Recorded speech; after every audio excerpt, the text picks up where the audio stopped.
Hi, this video is about a tendency that many of us share to want to control everything and about the impact that this can have on you if you're also a parent. If you don't know me, my name is Annie. I help moms who are overwhelmed and constantly stressed find more calm and peace and prevent burnout. So, years ago, a friend of mine told me that I was a control freak. I was offended. I didn't think she was right. And nobody likes labels, especially ones that carry such a negative connotation. Freak. To be honest with you, what I was thinking was, are you sure that you're not just jealous of my planning skills? Don't you know that I need to be like that to get anything done in life? It didn't really bother me that I had this sense of control because I felt like it was part of my personality. I would find it terrible when things didn't go as planned. I was impatient with everyone that didn't do the things the way I wanted them to. I would even get frustrated at my own body when it didn't respond positively to all the changes I was making to improve my health. I would get frustrated at the weather because it was raining. And I was living in Central Europe. So there were many days where it was raining. I come from Cyprus. We have sun every day. And I used to wake up and just immediately get in a bad mood just because it was raining, even though there was no way I could control the weather. But I didn't think much of it back then. Kind of defended this way of being. I felt safe in it.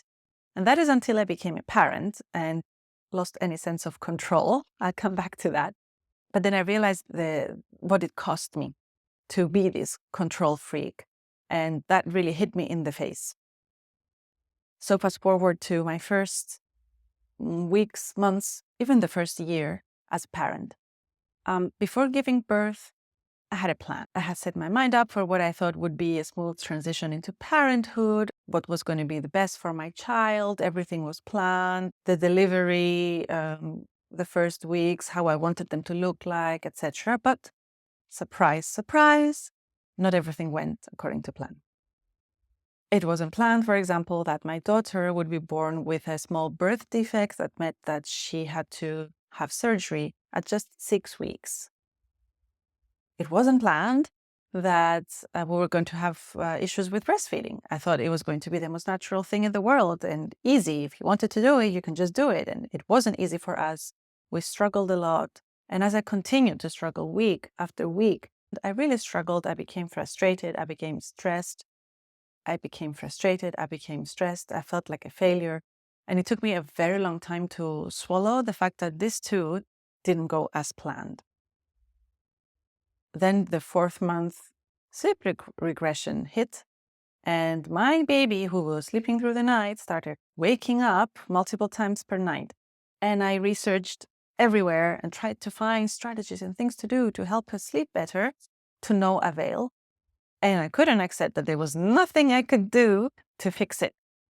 And that the only thing that I could do really is just wait it out. A few months later, she started eating solids. And I spent hours preparing all these wonderful, nutritious meals that she wouldn't even touch. I was not happy she wasn't eating the way I wanted her to. Then she went to nursery and she kept getting sick. And I thought I knew everything there was to know about how to support the immune system and how to help kids from getting sick. This still didn't work. There was a little controller voice telling me that I was a terrible parent for not figuring it out better, as if all the things I just described were not normal.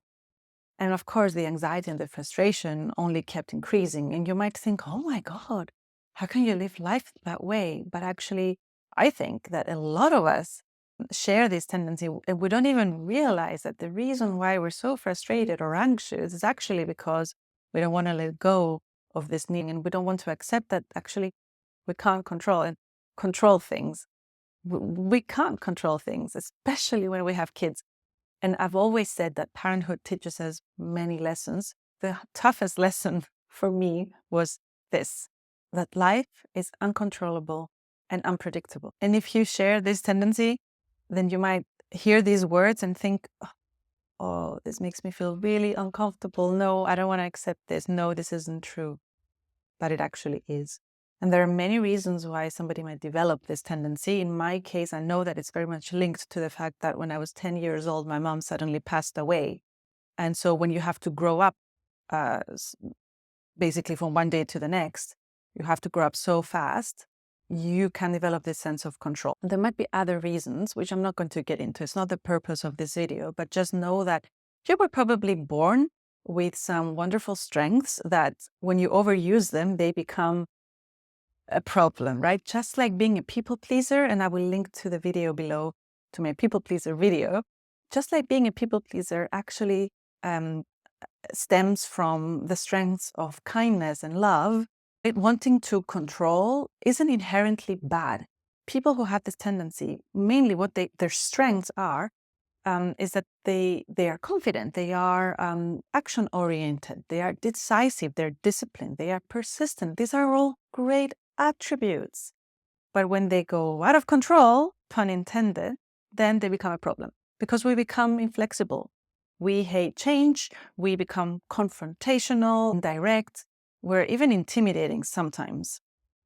And if we're parents, well, that's a guaranteed recipe for unhappiness and constant stress.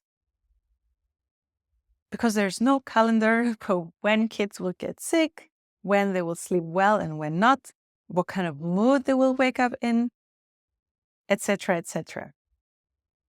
So when I realized the impact that these controlling tendencies had on me, I knew that the cost was too much to bear because my children would suffer from it, my relationships would suffer from it, but most of all, I would suffer from it. I'm the one that would get frustrated, stressed, anxious for things that I simply are out of my control. So I needed to learn how to let go of this neediness to have to control everything. The good news is that just as I'm a recovering people pleaser, and again, I'm linking to the video below if you want to watch that, I'm also a recovering control freak because it is possible to rewire your brain so that you let go of this need to always want to control everything. And of course, it's not easy, but nothing ever worth doing ever is. Remember that. Together, we can learn to recognize that pattern, to see the controller, to let it go, and to choose a different way. This is part of a framework that I use called positive intelligence that allows you to deal with all the challenges that life throws at you. And when you're a parent, there are many with a more positive rather than a negative mindset.